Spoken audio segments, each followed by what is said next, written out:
Welcome to the quaint city of Oxford, located in northern Mississippi. It's bustling with activity, rich with culture, and filled with relics of American history. Now, one young man is attempting to write a new chapter in its story. Can you win?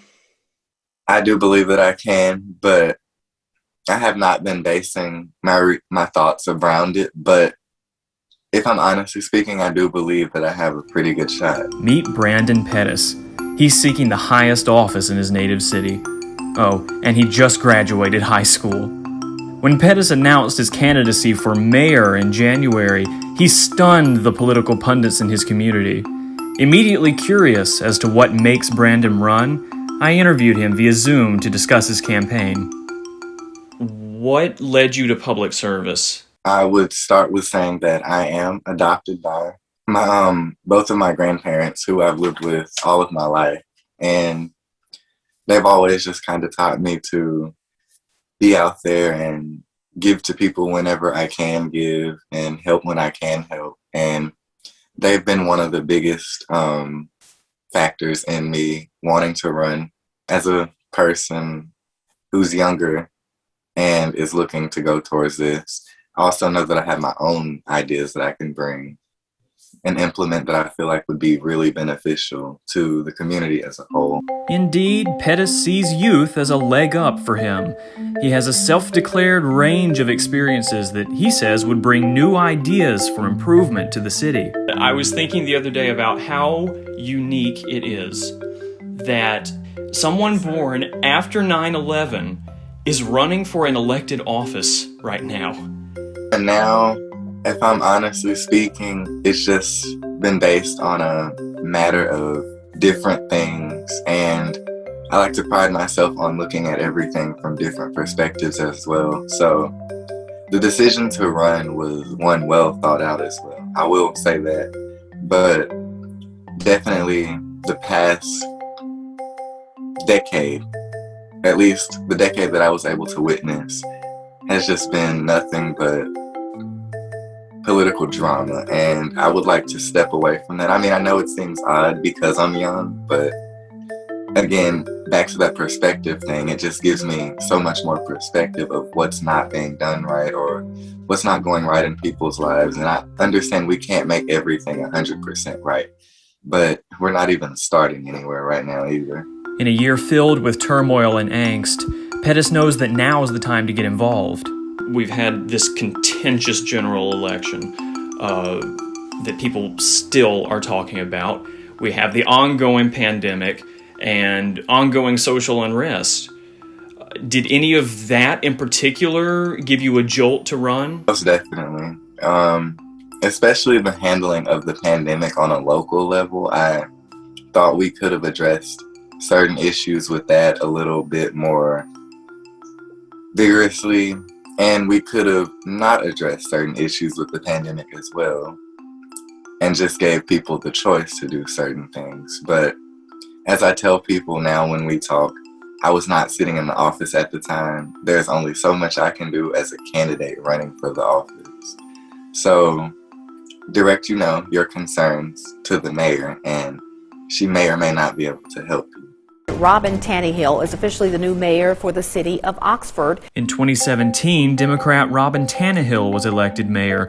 She promised to bring common sense leadership to the city. What does Pettis think of her tenure?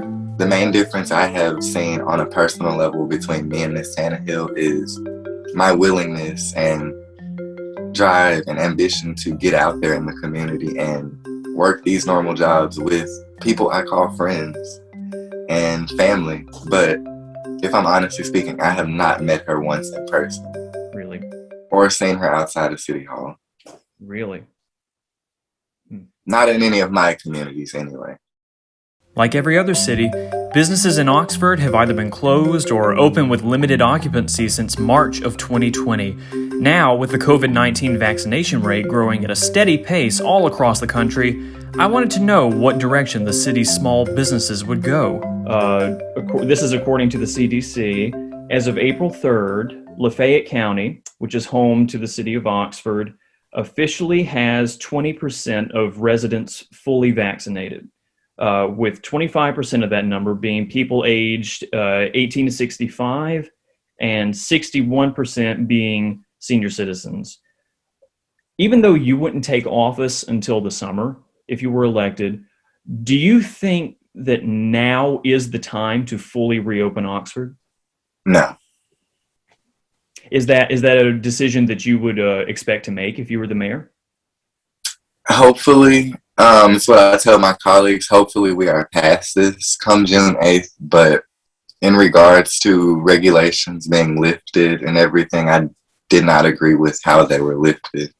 I mean, I do fully believe that people should have the choice to wear masks and contribute basic, as I call it, patriotism to the country and the community as a whole. But again, I can't force people to do anything.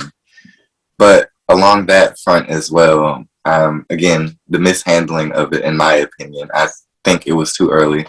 Oxford is perhaps best known for being the home of Mississippi's first public university. In 1962, James Meredith etched his name in history books by becoming the first black student enrolled at the University of Mississippi. If elected, Pettis would join Meredith in breaking down barriers for black citizens.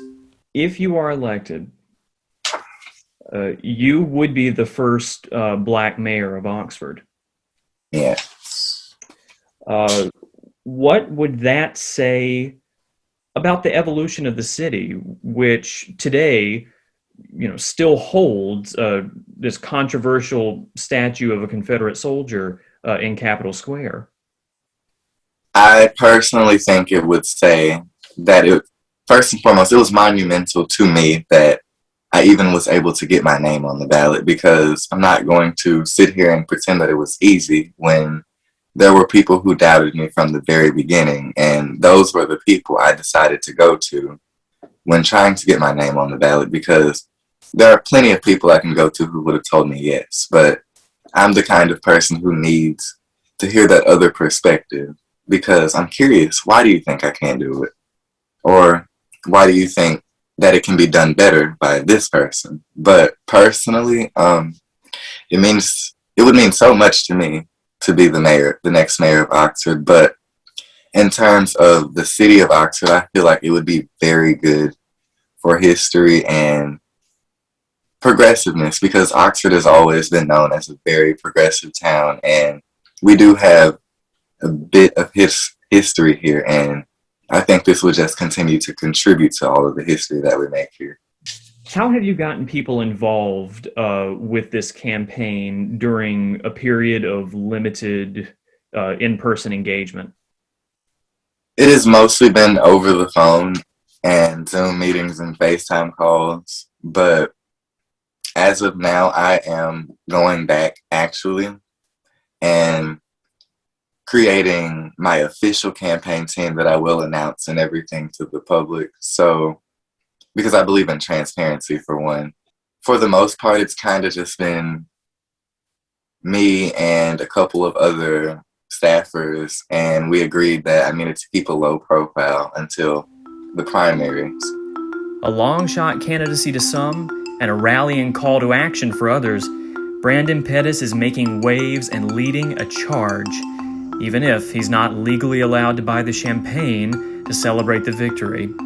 I still want to keep the small city vibe and the family and art appeal, but I would definitely like to make it more inclusive for every different community here, because, like I said, I've gotten to speak to people that I never would have saw myself just sitting there having a conversation with and smiling and leaving with positive thoughts and ideas that I could implement to help this specific community themselves.